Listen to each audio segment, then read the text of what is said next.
Assalamualaikum warahmatullahi wabarakatuh. Perkenalkan, nama saya Elsa Salsabila, NIM E1B019-044. Pada kesempatan kali ini saya akan menjelaskan atau mempresentasikan mata kuliah hukum pidana terkait materi pokok konsep dasar hukum pidana.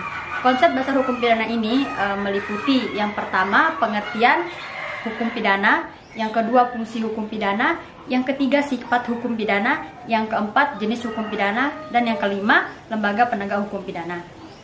Baik, saya akan menjelaskan yang pertama, yaitu pengertian hukum pidana. Istilah pidana berasal dari kata straf dalam bahasa Belanda, sering disebut dengan istilah hukuman. Dapat dikatakan istilah pidana dalam arti sempitnya adalah berkaitan dengan hukum pidana. Jadi dalam hal ini tuh hukum pidana berkaitan dengan istilah pidana dalam bahasa Belanda, yaitu straf dalam arti sempitnya adalah hukuman. Jadi dapat disimpulkan bahwa pengertian hukum pidana adalah hukum yang mengatur pelanggaran terhadap undang-undang, pelanggaran dan kejahatan terhadap kepentingan umum, dan barang siapa yang melakukan perbuatan-perbuatan yang dilarang dalam hukum pidana atau diancam dengan sanksi pidana tertentu. Nah, perbuatan-perbuatan yang dilarang itu contohnya seperti pembunuhan, perampokan, penipuan, pencurian, korupsi, penganiayaan, dan pemerkosaan. Jadinya dalam pengertian hukum pidana ini, apabila kita melakukan suatu tindak pidana akan mendapatkan hukuman atau sanksi yang telah ditetapkan, seperti yang saya jelaskan tadi. Contoh-contoh perbuatan yang dilarang itu seperti pemerkosaan, perampokan, pembunuhan, maupun yang saya sebutkan tadi. Baik, itulah penjelasan terkait pengertian hukum pidana. Selanjutnya yaitu fungsi hukum pidana. Yang kedua, fungsi hukum pidana. Fungsi hukum pidana ini dibagi menjadi dua, yaitu secara umum dan secara khusus. Secara umum, fungsi hukum pidana yaitu fungsi hukum pidana itu sama saja dengan fungsi hukum-hukum lain. Pada umumnya untuk mengatur hidup dalam kemasyarakatan atau menyelenggarakan suatu tata dalam kemasyarakatan. Jadinya dalam fungsi umum ini hukum pidana itu sama fungsinya dengan hukum-hukum lainnya, yaitu mengatur tentang kemasyarakatan. Yang kedua, secara khusus fungsi hukum pidana adalah untuk melindungi suatu kepentingan hukum terhadap perbuatan-perbuatan yang melanggar dengan suatu sanksi atau hukuman yang berupa pidana yang telah ditetapkan oleh undang-undang dan yang sifatnya lebih tajam daripada hukum-hukum lain, atau untuk memberikan aturan-aturan untuk melindungi pihak yang telah dirugikan. Jadi dalam fungsi hukum secara khusus ini lebih dalam maknanya, karena kita itu melindungi masyarakat atau sekelompok orang yang telah dirugikan oleh pelaku tindak kejahatan pidana. Selanjutnya yang ketiga adalah sifat hukum pidana. Sifat hukum pidana ini juga dibagi menjadi dua, yaitu hukum pidana berlaku secara umum atau bersifat publik. Artinya karena hukum pidana menyangkut kepentingan anggota masyarakat secara menyeluruh sebagai dampak dari tindak pidana atau kejahatan yang dilakukan oleh seseorang. Jadinya tidak membeda-bedakan antara ras, golongan maupun suku. Intinya dia ini bersifat umum, siapapun boleh ditindak pidana dan berlaku untuk publik. Yang kedua, di sisi lain berkembang pula persepsi masyarakat bahwa hukum pidana ini bersifat keperdataan. Sifat keperdataan hukum pidana muncul dari asumsi masyarakat bahwa pidana harus bertanggung jawab atas perbuatannya berupa pembalasan yang setimpal dengan yang dilakukan kepada korban. Dengan demikian muncullah istilah balas dendam, yaitu korban atau keluarga korban membalas perbuatan pelaku sesuai dengan apa yang dilakukannya. Misalnya contohnya itu adalah korban terbunuh membalas dendam dengan membunuh si pelaku yang dilakukan oleh keluarga korban, sehingga balas dendam ini juga disebut dengan denda darah. Jadinya seperti contohnya tadi itu jika korban terbunuh, maka keluarga korban ingin membalas dendam dengan membalas si pelaku dengan hukuman pembunuhan, seperti itu. Yang keempat, jenis atau penggolongan hukum pidana. Jenis atau penggolongan hukum pidana ini dibagi menjadi 4. Yang pertama, muatan materi yang diatur. Dalam hal ini dibagi menjadi 2, yaitu material dan formil. Yang kedua, sumber diaturnya dan kepada siapa berlakunya juga dibagi menjadi 2, yaitu umum dan khusus. Yang ketiga, berdasarkan bentuknya dibagi menjadi 2, hukum pidana tertulis dan hukum pidana tidak tertulis. Yang keempat, berdasarkan wilayah berlakunya dibagi menjadi 3, yaitu hukum pidana lokal, hukum pidana nasional, dan hukum pidana internasional. Yang pertama, berdasarkan muatan materi yang diatur. Tadi saya sudah sebutkan dibagi menjadi 2, yaitu hukum pidana material dan hukum pidana formil. Yang pertama, hukum pidana material. Hukum pidana material ini memuat materi tentang apa saja perbuatan yang termasuk ke dalam hukum pidana, siapa saja yang dapat dijatuhkan hukum pidana, dan apa sanksi dari perbuatan hukum pidana. Nah, materinya itu dimuat di dalam kitab KUHP, kitab Undang-Undang Hukum Pidana. Yang kedua adalah hukum pidana formil. Hukum pidana formil ini mengatur materi tentang bagaimana bekerjanya lembaga-lembaga penegak hukum seperti kepolisian, kejaksaan, pengadilan, lembaga kemasyarakatan, dan dalam menjalankan tugasnya, dan dimuat dalam KUHP, kitab Undang-Undang Hukum Acara Pidana. Yang kedua, berdasarkan sumber diaturnya dan kepada siapa berlakunya juga dibagi menjadi 2, yaitu hukum pidana umum dan hukum pidana khusus.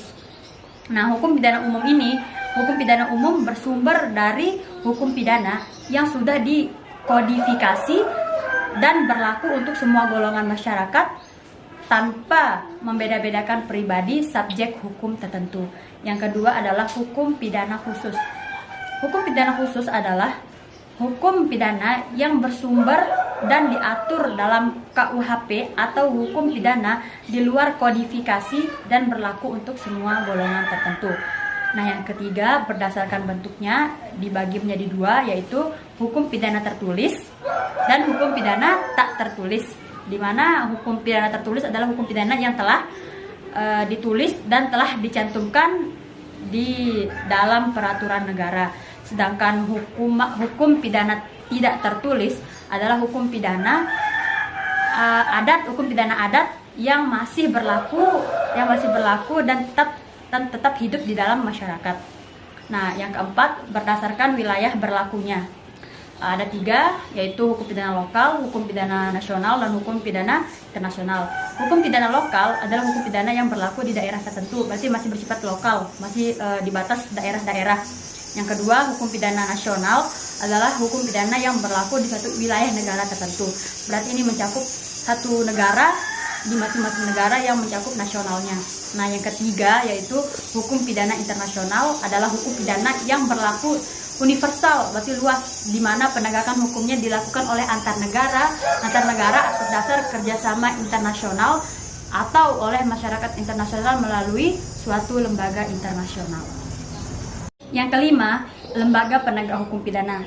Lembaga penegak hukum pidana ini ada 5, ya. Yang pertama, kejaksaan, kehakiman, advokat, lapas, dan kepolisian. Yang pertama, kejaksaan. Kejaksaan merupakan lembaga eksekutif yang tunduk pada presiden. Akan tetapi bila dilihat dari segi fungsinya, kejaksaan merupakan bagian dari lembaga yudikatif. Yang kedua, kehakiman. Kehakiman merupakan lembaga pengadilan sebagai subsistem peradilan pidana diatur dalam Undang-Undang Nomor 48 Tahun 2009 tentang kekuasaan kehakiman. Yang ketiga, advokat. Advokat adalah landasan hukum tentang advokat dan diatur dalam Undang-Undang Nomor 18 Tahun 2003 tentang advokat. Yang keempat adalah lapas, lembaga pemasyarakatan. Lembaga pemasyarakatan diatur dalam Undang-Undang Nomor 12 Tahun 1995 tentang pemasyarakatan yang mengubah sistem kepenjaraan menjadi sistem kemasyarakatan. Yang kelima adalah kepolisian. Pada pasal 13 Undang-Undang Nomor 2 Tahun 2002 menjelaskan kepolisian memiliki tugas pokok memelihara keamanan dan ketertiban masyarakat, menegakkan hukum serta memberikan perlindungan dan pengayoman pelayanan kepada masyarakat. Baik, itu adalah materi terkait konsep dasar hukum pidana. Selanjutnya adalah materi pokok terhadap konsep dasar kriminologi. Dalam konsep dasar kriminologi ini meliputi yang pertama pengertian kriminologi, yang kedua tujuan kriminologi, yang ketiga adalah manfaat kriminologi. Yang pertama, pengertian kriminologi. Kriminologi ini berasal dari kata crimen, yang artinya adalah kejahatan, dan logos yang artinya ilmu. Jadi dapat disimpulkan bahwa kriminologi merupakan ilmu yang mempelajari tentang kejahatan dan tindak kriminal. Jadi ilmu yang mempelajari kejahatan, tindak kriminal itu disebut dengan kriminologi. Yang kedua adalah tujuan kriminologi. Tujuan kriminologi ini dibagi menjadi dua, yaitu memperoleh pengertian yang lebih mendalam tentang perilaku manusia dan lembaga sosial yang mempengaruhi kecenderungan dan penyimpangan secara hukum. Yang kedua, mencari cara-cara yang lebih baik untuk menggunakan pengertian ini dalam melaksanakan kebijakan sosial yang dapat mencegah atau mengurangi dan menanggulangi kejahatan. Yang ketiga adalah manfaat kriminologi. Menurut Paul Modigdo, bahwa dengan mempelajari kriminologi, terutama untuk memperoleh pemahaman yang lebih baik terhadap penyimpangan norma-norma dan nilai-nilai yang diatur dalam hukum pidana maupun tidak diatur. Jadi manfaat kriminologi terhadap ilmu hukum pidana itu dibagi menjadi tiga juga. Yang pertama, hasil penyidikan kriminologi dapat membantu pemerintah dan penegak hukum untuk mengungkap kejahatan. Yang kedua, membantu untuk melakukan dan meminimalisasi dalam produk peraturan perundang-undangan pidana. Yang ketiga, kriminologi juga khususnya kriminologi kritis, hasil penelitiannya dapat memperbaiki kinerja aparatur hukum serta melakukan perbaikan bagi undang-undang pidana itu sendiri. Selanjutnya, saya akan membahas materi pokok terkait hubungan hukum pidana dengan kriminologi. Hubungan hukum pidana dan kriminologi sangat erat. Kriminologi telah membantu penyidik dalam menangani masalah kejahatan. Selain itu, kriminologi dipakai untuk membantu dalam pembuatan undang-undang pidana atau pencabutan undang-undang. Bahkan, aliran modern menghendaki kriminologi bergabung dengan hukum pidana untuk sebagai ilmu bantuannya agar bersama-sama menangani hasil penyidikan kriminal sehingga memungkinkan dapat memberikan petunjuk jitu terhadap penanganan hukum pidana dan pelaksanaannya, yang mana semuanya ditujukan untuk melindungi warga negara yang baik dan si pembuat pidana dan hubungan hukum pidana dan kriminologi dapat dikatakan mempunyai hubungan timbal balik dan bergantungan satu sama lain atau interrelation dan dependence. Ilmu hukum pidana mempelajari akibat hukum daripada perbuatan yang dilarang sebagai kejahatan atau crime, yang dapat ditingkat pula dengan nama ilmu tentang hukumnya. Jadi kedua ilmu pengetahuan itu bertemu dalam fokus pada kejahatan dengan prinsip-prinsip yang berbeda karena objek dan tujuannya. Ilmu hukum pidana mempunyai objek pada aturan hukum tentang kejahatan dengan akibat hukum berupa pidana dan tujuannya untuk mendapatkan pengertian dan penggunaan pidana yang sebaik-baiknya guna mencapai keadilan hukum. Sedangkan kriminologi mempunyai objek manusia penjahat di belakangnya peraturan hukum pidana dan tujuannya memperoleh pengertian tentang kejahatan untuk memberikan pidana atau tindakan yang tepat agar tidak melakukan lagi kejahatan. Selanjutnya, materi pokok terkait asas hukum pidana, di mana asas hukum pidana ini meliputi pengertian asas hukum, yang kedua asas hukum pidana di Indonesia, dan yang ketiga implementasi asas hukum pidana dalam pasal-pasal yang ada di KUHP. Yang pertama, saya akan menjelaskan terkait pengertian asas hukum. Asas hukum merupakan dasar-dasar yang bersifat umum yang terkandung dalam peraturan hukum. Dasar-dasar ini mengandung nilai-nilai etis yang diakui oleh suatu masyarakat. Nah, dari asas hukum inilah kemudian dibuat peraturan-peraturan hukum secara konkret, artinya secara nyata. Jika asas hukum ini sudah dibuat dalam peraturan hukum, hukum yang nyata, maka barulah bisa digunakan untuk mengatur sebuah peristiwa.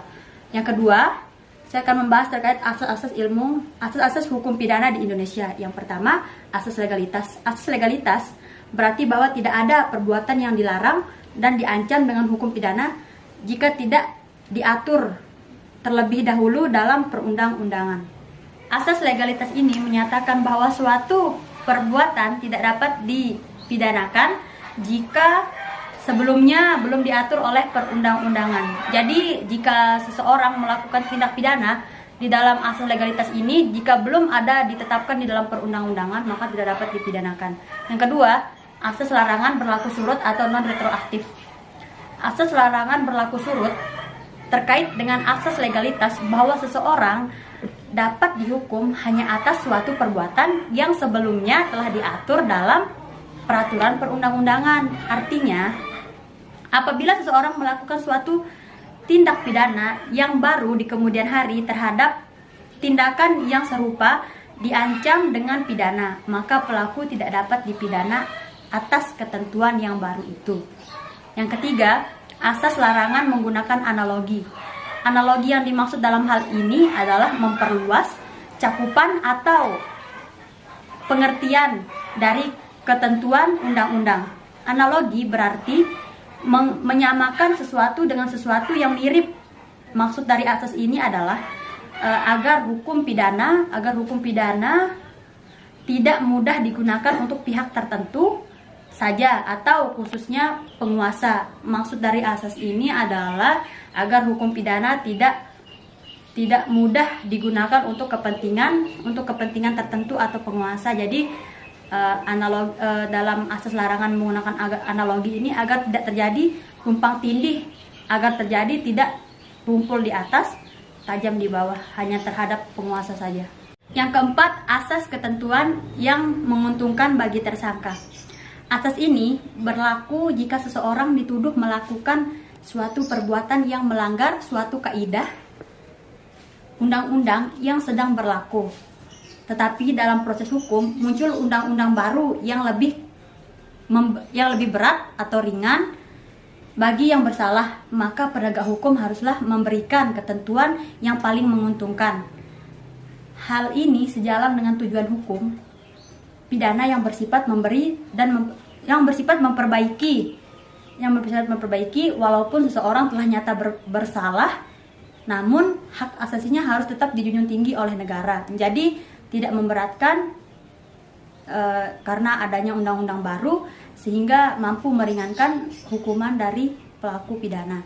Yang kelima, asas teritorial. Asas teritorial atau teritorialitas Beginnet atau yang juga sering disebut Landbeginsel. Menurut asas teritorial, berlakunya undang-undang pidana suatu negara semata-mata digabungkan pada tempat di mana suatu tindak pidana itu telah dilakukan, dan tempat tersebut haruslah terletak di dalam wilayah yang bersangkutan. Nah, asas ini bertujuan melindungi siapapun sepanjang dalam wilayah negara Indonesia. Dengan demikian diharapkan agar setiap orang yang ada dalam wilayah Indonesia merasa terjamin keamanannya.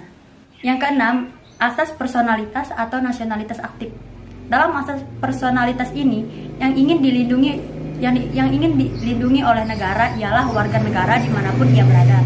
Perlindungan yang dimaksud di sini adalah perlindungan dalam bentuk pemberlakuan hukum pidana negara asal bagi si warga negara di mana ia berada.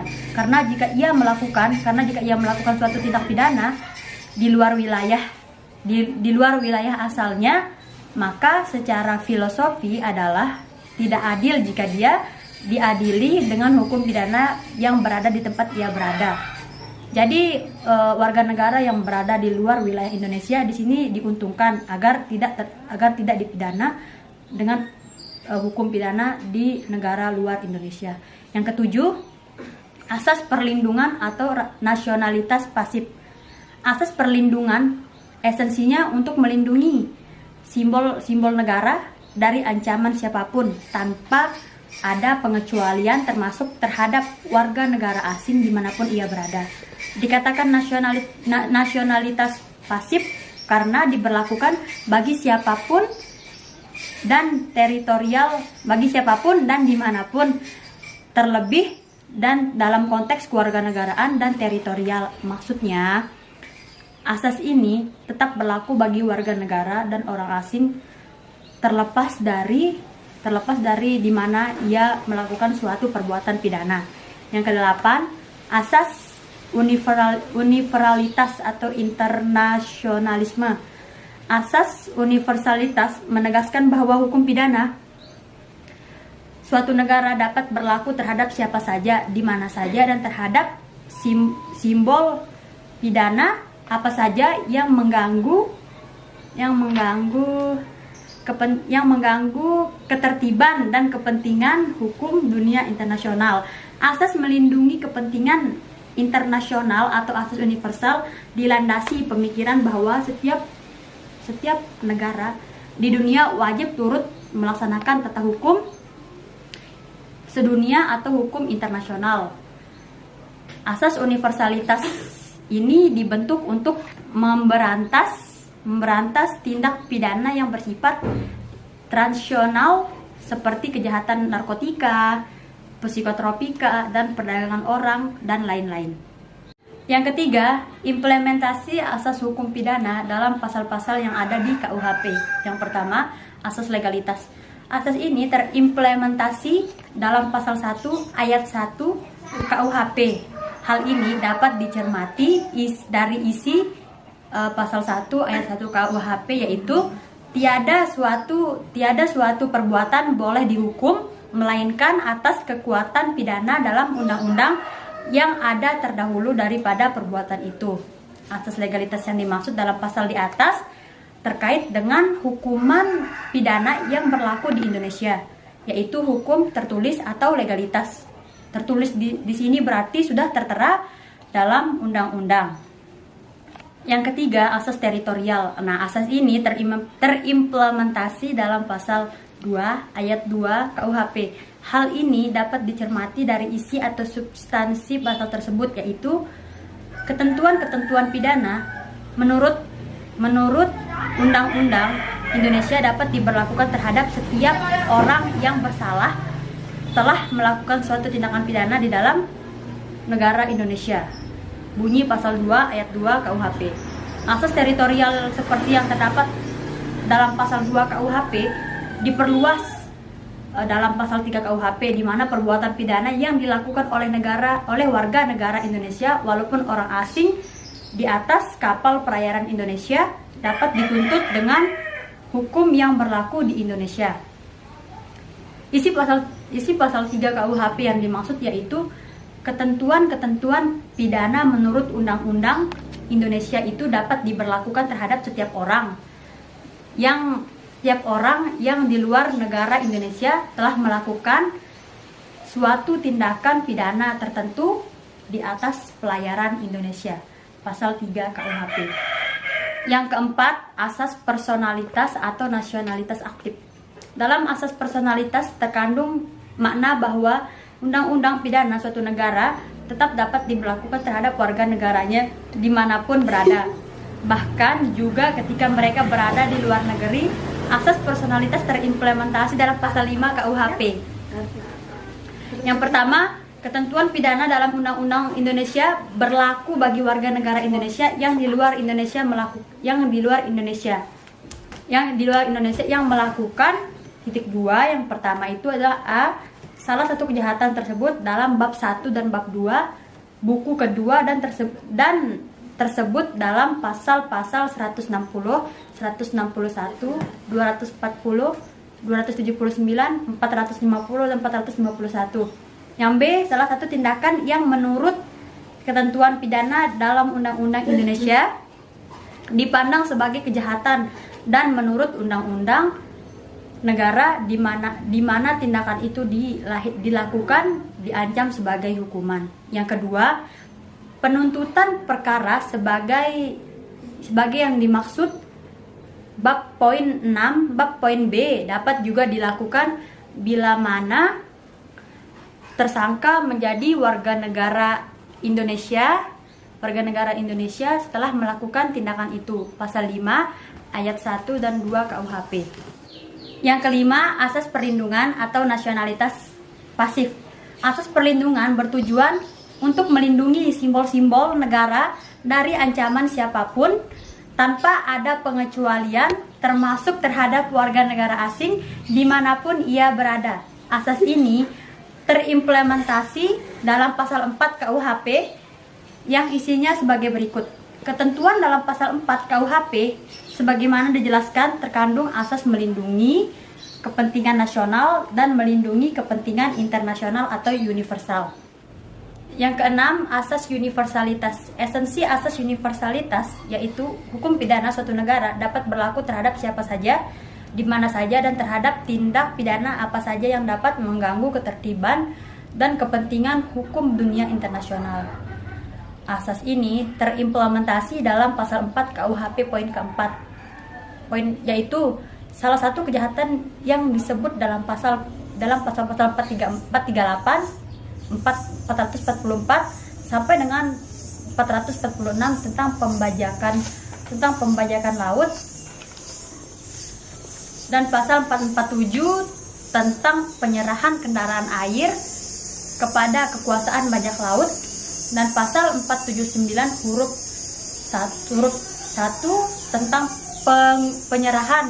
penguasaan pesawat udara secara melawan hukum. Sedangkan pasal 479 L, M, N, dan O tentang kejahatan yang mengancam keselamatan penerbangan sipil. Pasal 4 KUHP poin keempat. Selanjutnya di sini saya akan membahas materi pokok terkait ajaran sebab akibat dalam hukum pidana. Ajaran sebab akibat dalam hukum pidana meliputi yang pertama pengertian ajaran sebab akibat, yang kedua tujuan mempelajari ajaran sebab akibat, yang ketiga hubungan kausal antara sebab dengan akibat, yang keempat rumusan akibat dalam KUHP, yang kelima implementasi ajaran sebab akibat dalam praktek hukum. Yang pertama di sini saya akan menjelaskan terkait pengertian ajaran sebab akibat. Secara etimologi, kausalitas atau kausalitas berasal dari kata kausa yang berarti sebab. Kata kausa dalam kamus hukum diartikan dengan alasan atau dasar hukum, suatu sebab yang dapat menimbulkan suatu kejadian. Dengan demikian, kausalitas merupakan sesuatu yang menyatakan tentang hubungan sebab dan akibat. Berdasarkan pengertian di atas, dapat dipahami bahwa ajaran sebab akibat atau kausalitas adalah suatu ajaran yang berusaha untuk mencari jawaban dari masalah akibat tindak pidana. Ajaran kausalitas dapat membantu para praktisi hukum, terutama hakim dalam mencari tahu, menentukan ada atau tidak adanya hubungan kausal antara wujud perbuatan dengan akibat yang timbul. Dalam hukum pidana dikenal bahwa sebab yang dapat dipertanggungjawabkan adalah suatu sebab yang paling lanjut Ben. Yang paling berakhir yang menimbulkan akibat sempurnanya suatu tindak pidana.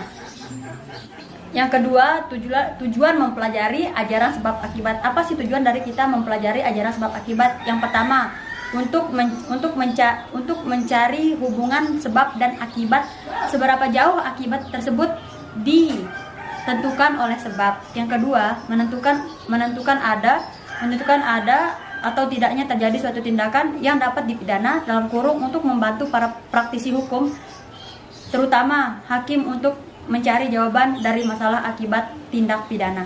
Yang ketiga, untuk dapat menentukan siapa yang harus bertanggung jawab atas suatu akibat tertentu berupa suatu tindak pidana. Yang ketiga, hubungan kausal antara sebab dengan akibat. Hubungan sebab akibat adalah hubungan keterkaitan atau ketergantungan dari dua realitas, konsep, gagasan, ide, atau permasalahan. Suatu kegiatan tidak dapat mengalami suatu akibat tanpa disertai sebab. Sebaliknya, suatu kegiatan tidak dapat menunjukkan suatu sebab bila belum menjalani akibat. Berikut adalah teori-teori kausalitas menurut para sarjana hukum. Yang pertama teori syarat, teori syarat, yang kedua teori khusus, yang ketiga teori yang menggeneralisasi. Yang keempat, rumusan sebab akibat dalam KUHP. Yang pertama, rumusan sebab akibat dalam KUHP. Hal ini diantara lain dapat dicermati dari ketentuan pasal 358 KUHP. Pasal 358 KUHP sebagaimana di atas menunjukkan adanya rumusan sebab akibat yang dirumuskan sekaligus dalam satu pasal rumusan. Sebab dalam pasal 358 KUHP tersebut adalah sengaja turut serta dalam perkelahian. Selanjutnya, rumusan akibat dalam pasal tersebut adalah luka berat dan ada yang mati. Yang kedua, akibat dirumuskan secara jelas. Hal ini antara lain dapat dicermati dari ketentuan pasal 194 ayat 2 KUHP yang isinya sebagai berikut. Pasal 194 KUHP ayat 2. Jika perbuatan itu mengakibatkan orang mati, yang bersalah diancam dengan pidana penjara seumur hidup atau pidana penjara selama waktu tertentu paling lama 20 tahun. Isi pasal 194 KUHP sebagaimana di atas menunjukkan adanya rumusan akibat yang jelas, yaitu menimbulkan bahaya bagi lalu lintas umum. Yang ketiga, penyebab dirumuskan secara jelas. Hal ini diantara lain dapat dicermati dari ketentuan pasal 351 ayat 1 KUHP, di mana isi pasal 351 ayat 1 KUHP sebagaimana menunjukkan adanya rumusan penyebab yang jelas, yaitu penganiayaan. Pasal 351 KUHP berisi penganiayaan diancam dengan pidana penjara paling lama 2 tahun 8 bulan atau pidana denda paling banyak Rp4.500. Yang keempat, sebab atau kausa dirumuskan berupa suatu tindakan tertentu tanpa mensyaratkan telah timbul akibatnya. Hal ini diantara lain dapat dicermati dari ketentuan pasal 122 poin kedua KUHP yang isinya sebagai berikut. Diancam dengan pidana yang paling lama 7 tahun. Yang kedua, barang siapa dalam masa perang dengan sengaja melanggar aturan yang dikeluarkan dan diumumkan oleh pemerintah guna keselamatan negara. Isi pasal 122 poin kedua KUHP sebagaimana di atas ditunjukkan adanya rumusan sebab tanpa mensyaratkan telah timbul akibat. Yang kelima, akibat dirumuskan berupa suatu kenyataan tertentu tanpa menentukan suatu kelakuan atau tindakan tertentu sebagai penyebabnya. Hal ini di antara lain dapat dicermati dari ketentuan pasal 359 dan 36 KUHP. Pasal 359 dan 36 KUHP sebagaimana isinya hanya merumuskan akibat yang terjadi, sedangkan sebab tidak diketahui akibatnya adalah matinya seorang atau luka. 5. Implementasi ajaran sebab akibat dalam praktik hukum. Implementasi ajaran sebab akibat dalam praktik hukum sangat terkait dengan peranan hakim dalam pengambilan keputusan. Karena dalam pengambilan keputusan, seorang hakim selalu digabungkan dengan ajaran sebab akibat. Peran hakim dalam pengambilan keputusan dihubungkan dengan ajaran kausalitas, di mana dalam rumusan delik atau kejahatan dalam undang-undang tidak ditentukan suatu akibat, tetapi hakim harus mengambil tindakan dan menentukan ajaran kausalitas yang akan diterapkan dengan keyakinannya. Selanjutnya saya akan menjelaskan materi pokok terkait perbuatan pidana. Di dalam perbuatan pidana ini meliputi yang pertama pengertian perbuatan pidana, yang kedua unsur-unsur subjektif perbuatan pidana, yang ketiga unsur-unsur objektif perbuatan pidana. Yang pertama saya akan menjelaskan terkait pengertian perbuatan pidana. Membentuk undang-undang menggunakan istilah Strafbarfeit untuk menyebut perbuatan pidana di dalam kitab undang-undang hukum pidana atau KUHP tanpa memberikan penjelasan mengenai apa yang sebenarnya dimaksud dengan istilah Strafbarfeit. Dengan demikian, secara harfiah, kata Strafbarfeit dapat diterjemahkan sebagai sebagian dari suatu kenyataan yang dapat dihukum. Pengertian tersebut tentunya kurang tepat karena yang dapat dihukum sesungguhnya adalah manusia sebagai pribadi dan bukan kenyataan perbuatan atau tindakan. Yang kedua, unsur-unsur subjektif perbuatan pidana. Unsur subjektif perbuatan pidana adalah unsur yang melekat pada pelaku perbuatan pidana. Unsur yang dimaksud adalah yang pertama adalah kesengajaan atau ketidaksengajaan. Yang kedua maksud atau fonemen pada suatu percobaan atau fogging seperti yang dimaksud dalam pasal 53 ayat 1 KUHP. Yang kedua Yang ketiga, macam-macam maksud atau ogmer seperti yang terdapat misalnya di dalam kejahatan pencurian, penipuan, pemerkosaan, pemerasan. Yang keempat adalah merencanakan terlebih dahulu atau forbidden health seperti yang terdapat di dalam kejahatan pembunuhan menurut pasal 340 KUHP. Yang kelima, perasaan takut atau fresh seperti yang antara lain terdapat di dalam rumusan tindak pidana menurut pasal 308 KUHP. Yang ketiga adalah unsur-unsur objektif perbuatan pidana. Unsur-unsur objektif adalah unsur-unsur yang ada hubungannya dengan keadaan-keadaan, yaitu di dalam keadaan-keadaan mana tindakan-tindakan dari si pelaku harus dilakukan. Unsur-unsur objektif dan suatu tindak pidana adalah satu, sifat melanggar hukum atau hate. Yang kedua adalah kausalitas dari si pelaku, misalnya sebagai seorang pegawai negeri di dalam penjahatan jabatan menurut pasal 4 atau 5 KUHP, atau keadaan sebagai pengurus atau komisaris dari suatu pernyataan terbatas di dalam kejahatan menurut pasal 388 KUHP. Selanjutnya saya akan membahas materi pokok terkait perbuatan pidana. Perbuatan pidana ini meliputi yang pertama, pengertian percobaan dalam hukum pidana. Yang kedua, teori-teori percobaan dalam hukum pidana. Yang ketiga, rumusan percobaan dalam KUHP. Yang pertama adalah pengertian percobaan dalam hukum pidana. Yang pertama, percobaan atau fogging adalah usaha mencapai suatu tujuan yang pada akhirnya tidak tercapai atau belum tercapai. Selanjutnya, yang kedua adalah teori-teori percobaan dalam hukum pidana. Di sini itu dibagi menjadi 3. Yang pertama, teori subjektif. Teori objektif ini dibagi menjadi 2, yaitu teori objektif formal dan material. Yang ketiga adalah teori campuran. Yang pertama, teori subjektif adalah sikap batin atau watak yang berbahaya. Ada niat, berarti ada perbuatan pelaksanaan. Selanjutnya, yang ketiga, materinya adalah perumusan percobaan dalam KUHP. Percobaan melakukan kejahatan diatur dalam pasal 53 KUHP dan percobaan pelanggarannya diatur dalam pasal 54 KUHP. Pasal 53 berisi yang A, mencoba melakukan kejahatan dipidana jika niat untuk itu telah ternyata dari adanya permulaan pelaksanaan dan tidak ada selesainya pelaksanaan itu, bukan semata-mata disebabkan karena kehendaknya sendiri. Yang B, maksimum pidana pokok terhadap kejahatan melalui percobaan dikurangi sepertiga. Yang C, jika kejahatan diancam dengan pidana mati atau pidana penjara seumur hidup, dijatuhkan pidana paling lama 15 tahun. Yang D, pidana tambahan bagi percobaan sama dengan kejahatan selesai. Sedangkan dalam pasal 54 KUHP, pasal 54 berisi A, mencoba melakukan pelanggaran tindak pidana. Selanjutnya saya akan membahas materi terkait hukuman pidana dalam KUHP. Hukuman pidana dalam KUHP meliputi yang pertama, pengertian hukuman, yang kedua, tujuan pemberian hukuman, yang ketiga, jenis-jenis hukuman pokok dalam KUHP, yang keempat, jenis-jenis hukuman tambahan dalam KUHP. Yang pertama, pengertian hukuman.